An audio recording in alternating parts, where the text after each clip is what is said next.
Morning, everyone. Happy Aloha Friday. My goodness, Ryan, here we are, end of the week. Thank you for joining us on the COVID-19 Care Conversation. Good morning, I'm Yanji Denise. And I'm Ryan Kale-Suchi. We've made it through the end of another week. This is entering week 2 for us here on the Honolulu Star Advertiser Facebook page. We want to thank all of you for tuning in once again today. You can catch us here every day. Actually, next week we will be moving to 10:30. So we normally, again, will start this show at 10. But starting next week and moving forward, we'll be coming on at 10:30. So make those adjustments in your schedule so you can be here with us. And also let your friends and family know about what we're doing here. Make sure you share this page and like it and get the word out. Again, this is a way for us to connect with all of you and provide you with resources during this very uncertain time. Yeah, this is brought to you by the Hawaii Executive Collaborative. That is a collection of business and civic leaders working to make Hawaii a better place, partnering with the Star Advertiser, which has been working tirelessly, those reporters really working around the clock to bring you the latest updates about what is happening here in Hawaii.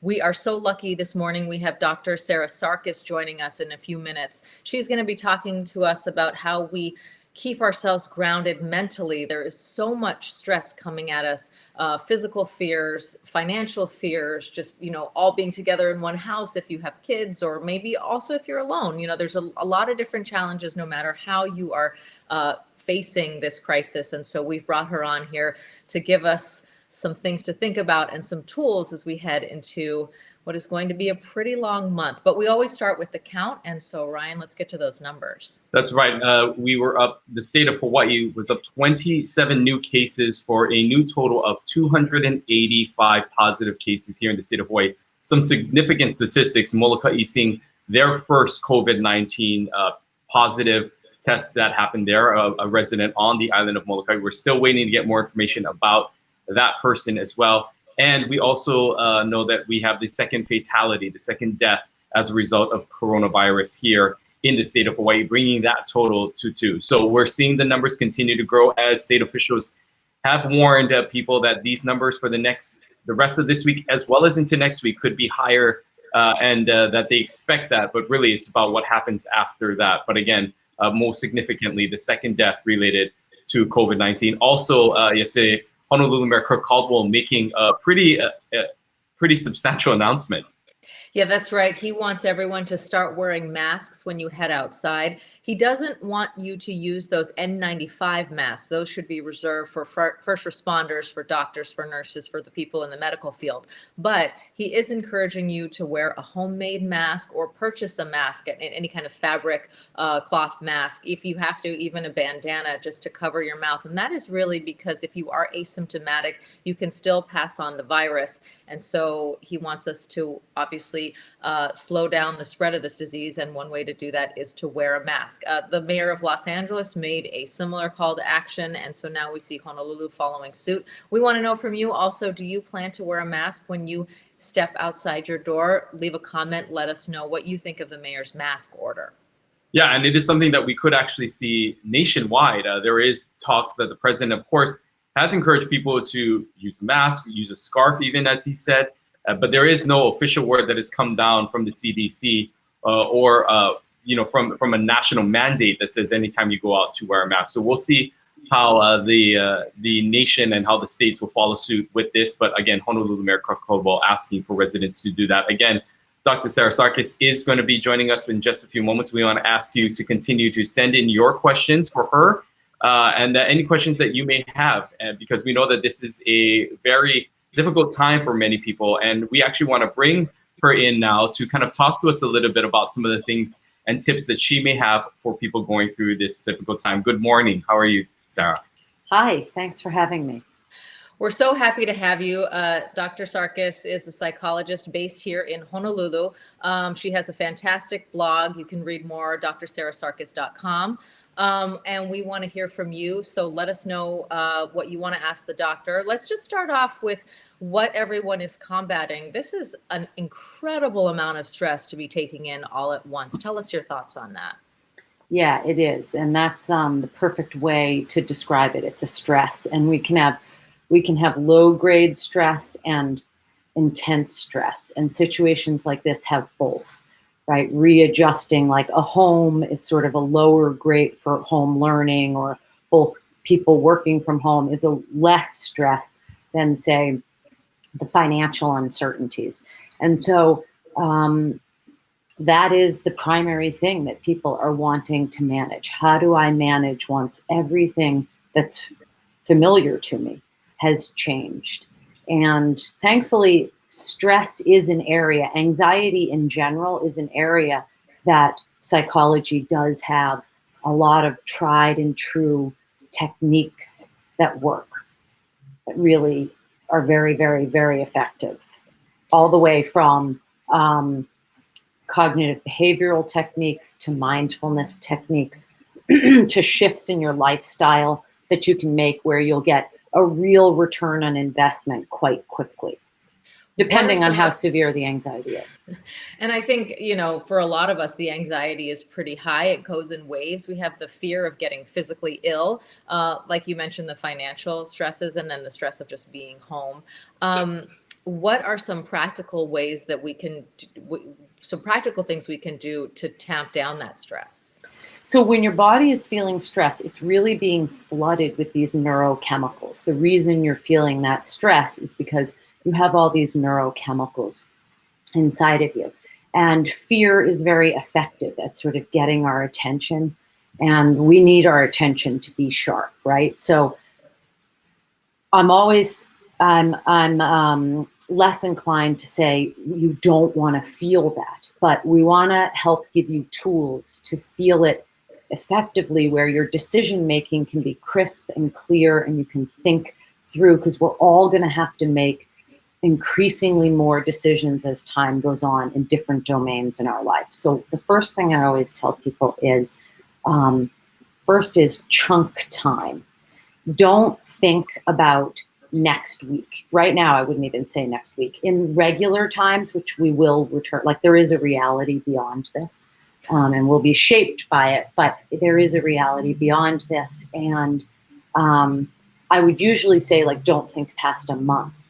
But I am urging and I'm practicing sort of closing that window even more. It acts as a source of containment for us. So really what I'm suggesting to people, when you are feeling overwhelmed, especially like as busy adults with complex lives, I suggest that you take a few minutes every evening and write down a very detailed list of the things that actually have to get done within the next 24 hours. And then as much as you can, don't really think much past that. Just do one thing at a time. And usually after about 2 days, you're going to see those neurochemicals that I was talking about be able to sort of drop down a little bit, and you'll get some physical relief from the anxiety. The other thing that I would urge everybody to do, myself included, is guard your sleep right now. Really try to create a schedule where you are getting an 8-hour window, if possible, to try to sleep. It's not realistic to think that your sleep will be undisturbed. And if you're one of those lucky people, I'm super jealous. Most of us are going to have some sleep fluctuations, but sleep is really, really critical. We have a part of our brain called the lymphatic system that cleans out during the evening while we sleep. And it plays an important role in our emotional regulation process. It's why kids get so dysregulated when they don't have enough sleep. So guard your sleep. And we could have a whole topic on ways to do that if it feels relevant or if the questions want. I can go through sort of my sleep hygiene suggestions, but I don't want to derail it on sleep. It's a topic unto itself. Yeah, if I can actually have you step a little bit off to the side so we're getting, no, you can stay close, just for trying to get you more. There you go. Now you're okay. Perfect. A question I also sorry, go ahead. wanted to ask, one of the things that we're obviously being asked to do is social distancing. Yes. Something that is very uncommon for people. And the reason why I think that we're seeing a lot of people out on the streets not listening to these social distancing orders, because they want that human interaction. They want that feeling of being connected with people. How do we manage this urge to be connected with one another while listening to what officials are saying about social distancing? Yeah, I mean, that's a hard one, right? Because we're trying to control a population, and everybody's going to have different reactions to this boundary.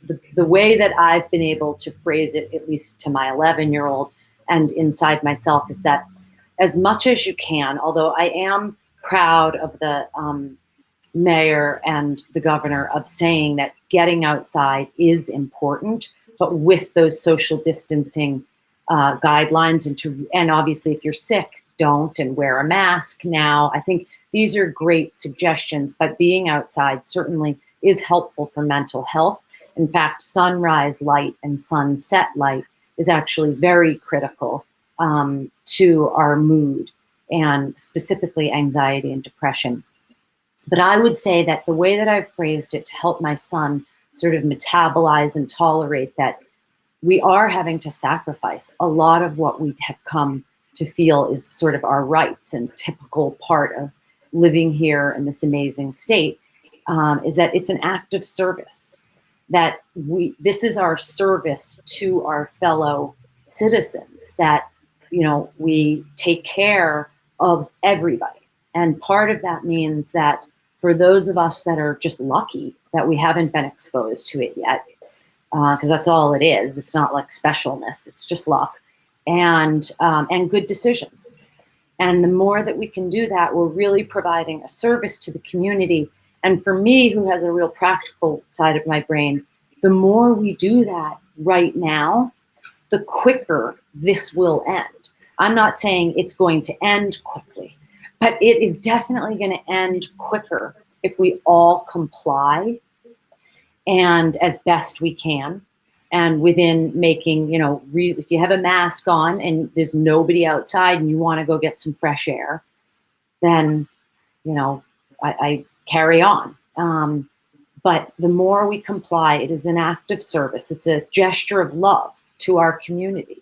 And I like that. Yeah. Like that very much. I want to put up Shauna's comment here, which is, how do I help my children's anxiety and fears when I can't even manage mine? I think that's a great question. It's so great. And I want to say that I totally, as a mother, like separate from being a shrink, I totally understand and empathize with what you're saying. A couple of things. The first is you've got to put the life mask on yourself, right? So really, it's not selfish to dial into your own experience and really work on some tried and true self-regulation tools.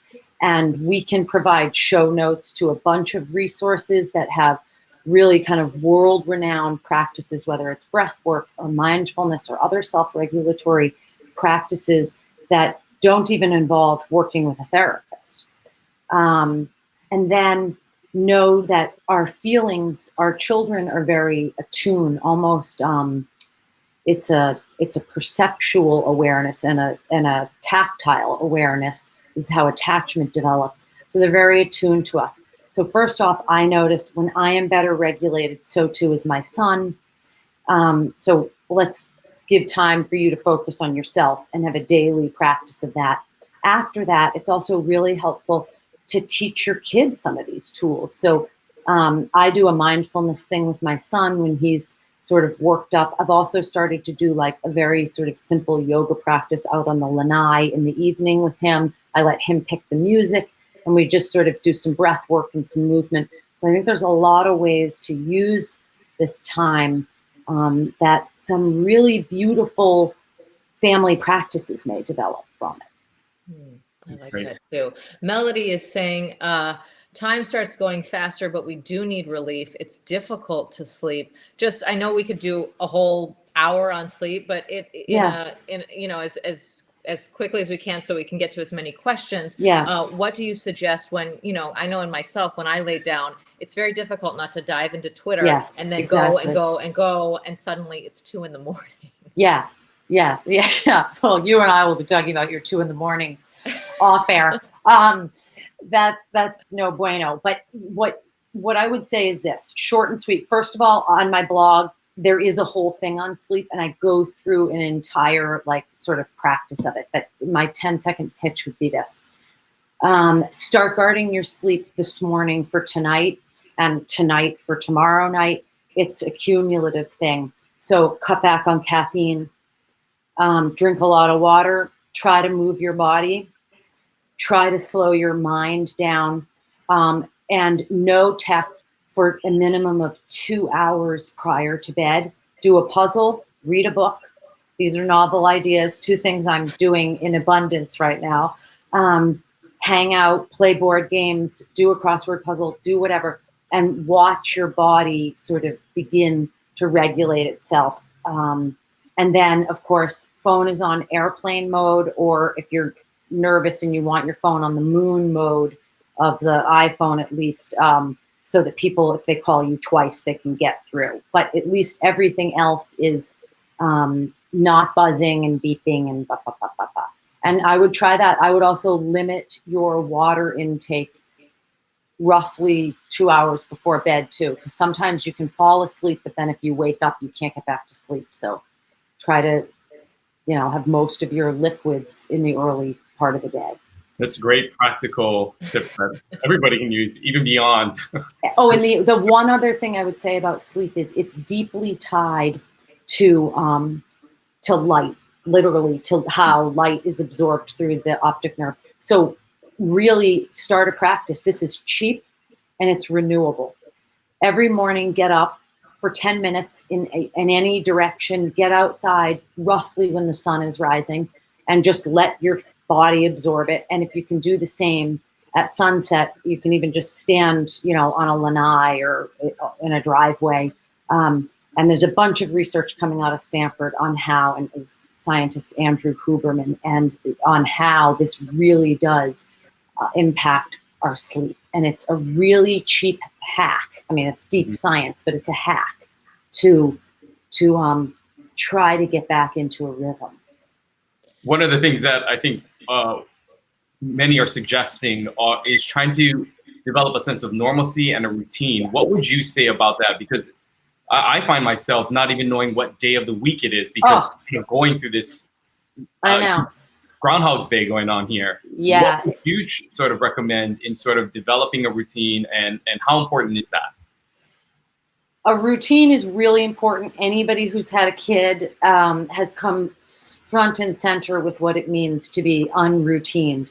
And it's not a good look.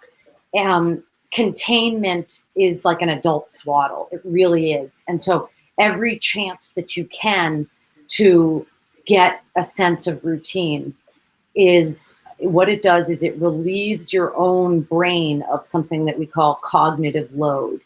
And so the less the brain has to think about, like, wait, where am I working today? Where is my kid go? Where is that thing? You actually have more resources available to you for other forms of thinking and processing the world, right? We have sort of a finite amount of resources available to us. And so the more that you can get a new structure going, bedtimes, dinner time, anchor your day in sort of a structure that is not rigid, but is sturdy enough to contain everybody, then you're going to feel better. The list that I suggested is tied to that, is that the more that you can help your brain organize what it needs to do, because everything, we have no more, like you were mentioning, we have no more sort of regular markers like, oh, well, today's Wednesday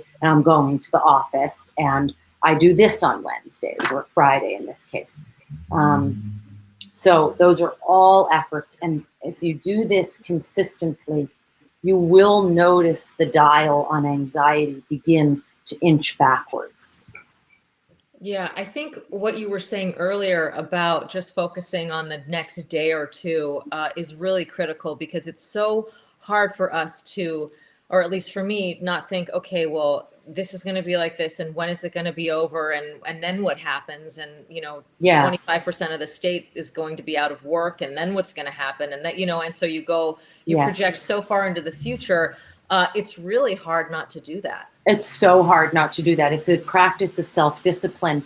It's also a practice of self-awareness. We all have different triggers that sort of take us to this global and often catastrophic thinking. And certainly a global pandemic will trigger that floodgate for a lot of us. It's not unusual. And although it doesn't usually in times like this, because of the issue of cognitive load, we don't have we don't have a deep bench right now, right? It's like you're playing a full game with no bench, and it's a big game. And so thinking big is just too much of a tax on us. Mm-hmm. So the more you can chunk it, it's this principle of chunking, the more you can sort of chunk it into manageable stretches of time. You're just anxiety is sort of a game of inches. It's like you're just trying to get a few inches back, because the reality is your body's going to feel a lot of fear. Fear is adrenaline, norepinephrine, and dopamine in your body. It's essentially a neurochemical cocktail that makes us feel really speedy and really sort of alert. And the more that we can take some of the edge off of that, the better sense of self-regulation you're going to experience. And you're not going to be able to take off the edge around the pandemic. It is happening. Mm-hmm. But you can take it off day to day by just taking it one sort of critical chunk of time at a time. Okay, that's great advice. Thank you so much, Dr. Sarah Sarkis. You can read more. She's got resources on her blog, drsarahsarkis.com, and we will definitely have you on in the weeks ahead, because we all need that push to sleep and to self-regulate. I feel better already. Oh, I'm glad. Yeah, and everybody, take care of yourselves, and there's lots of resources in the community if mental health stuff is something you're significantly struggling with, and we can put all that in the show notes as well. There's a really robust community here, so people take good care. Thank you so much. Thanks for having me. Have a great weekend. So important to remember to do that, Ryan. And, I find myself falling down the news rabbit hole in the middle of the night, and it's tough. And we know a lot of you do too, because that's why you're here. You're getting news and information, but this is a different kind of space. This is really for us to share. We want to bring experts on like Dr. Sarkis and other notables in the community to talk about what's happening. This is really a community forum, so let us know who you'd like to hear from. We've got some great guests coming up next week. But before we get to that, let's talk about a few other headlines. The second person on Kauai arrested for violating the 14-day quarantine. 50-year-old Devin Martin of Olympia, Washington. He arrived here. He had no reservations, no lodging, and so he was arrested. First tested for COVID-19. He's not showing any symptoms. Actually, I should take that back. I'm not sure that he was tested. I know that they screened him for any symptoms, and he did not have any. He's supposed to be flying back today. So folks on Kauai taking that order very seriously. What do you guys think of the arrest? We'd love to hear from you.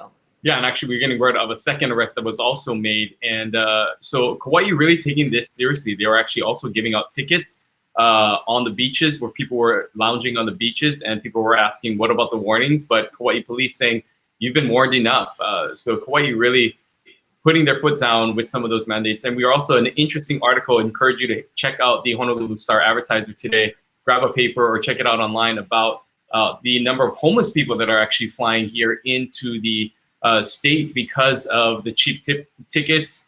They want to be here for this all, and because they do not have a place to stay, they are trying to find ways to get them back to where they came from. So an interesting article, but good to also see that the state and county officials are following up on this 14-day quarantine to really ensure that they find ways to enforce it. Yeah, taking it very seriously. And to that end, Mayor Kirk Caldwell has put out a call to the public to help them be the eyes and ears and to help enforce for businesses that are not operating, that are operating outside of the stay-at-home, work-from-home order. They want those folks to call 768-CITY. That's the city's hotline. You can also go to oneoahu.org, and we've got that number in the show description right above. But 768-CITY. So interesting, because they're getting more and more calls about businesses that are open that should not be. And if they do get enough reports, then they do send HPD out to those businesses. So they can't be everywhere at once, and so they're wanting people to be their eyes and ears. Yeah, and they recognize that this is a trying time as well for them because of the amount of calls and things that they're having to deal with. So asking the community for that help. We're also knowing that the city is going to continue on with their weekend testing providing access for people who qualify to get that COVID-19 test done. They will be once again back out in Waipahu as well as in Kaka'ako this weekend. Again, they encourage you to make sure that you qualify for that. We heard last week, again, almost 1,000 people showing up on Saturday, but actually only close to 250 getting screened. So they want to make sure that you are prepared for that, that you understand that there are qualifications that you need to meet in order to even get a testing done. So in order to get it done, you want to make sure that you qualify for that. Yeah, and we've got numbers there. Premier Medical Group Hawaii is part of the group that's running those tests. So if you want to call ahead of time and make sure that you'd actually qualify and that you should go down, those numbers are right there on your screen. Local numbers 304-8816 or 367-6020. Make sure you give them a call before you get down there, waste the gas, get in line, and potentially expose yourself. I mean, that's the other part of it. You are staying in your car, so this is supposed to be a safe way to test. But you're heading down there with a bunch of other people who suspect that they might have the virus. You don't want to unnecessarily expose yourself if, in fact, you do not. We want to get to some good news. The Hawaii hero of the day, amazing doctors, nurses, first responders who are caring for all of us. We heard from Shane Enright yesterday. Mahalo to EMS. The nonprofit group Everyone has launched their third COVID-19 public service announcement. It's a plea from Hawaii's medical. My dad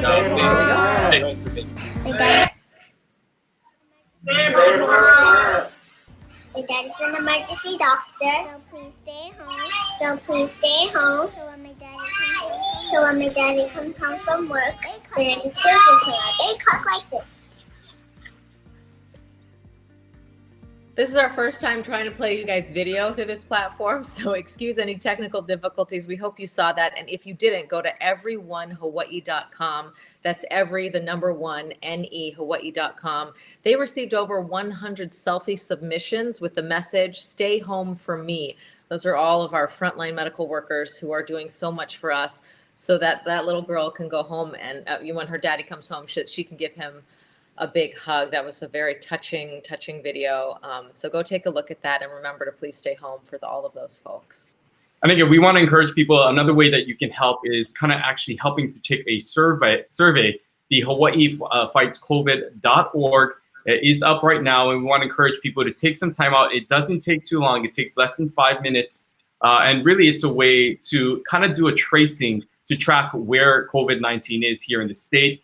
And it's very easy, as I said, it's confidential, and it's using this tracing method to track the spread in our community. It really relies on self-reporting. They'll ask you questions about where you've been, who you've been in contact with, and if you've been isolated or not. And it's a great way for us to kind of help put some numbers behind this and some statistics behind where everybody has been in order to kind of help, because we're not going to obviously be able to provide tests for everyone. So this is a great resource for the state as well as for researchers who are trying to get a handle on where this is and how widespread it is. So I encourage you to head on over HawaiiFightsCovid.org.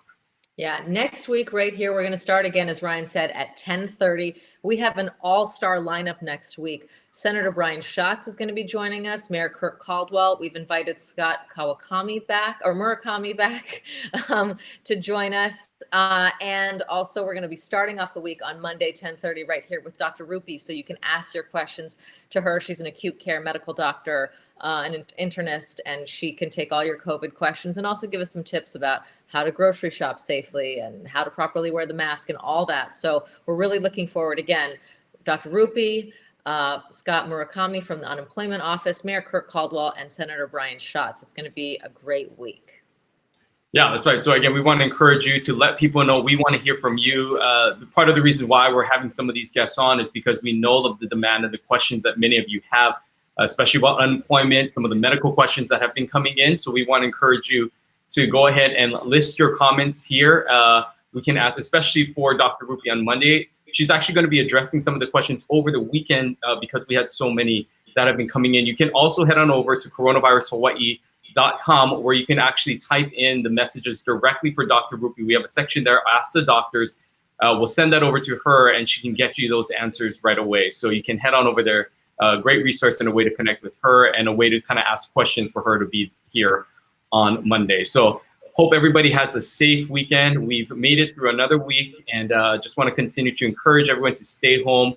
And if we can all do our part, we can all help to get through this together. So on behalf of Yunji and I, we'll have a great weekend. We'll see you at 10:30 on Monday. Aloha. Aloha.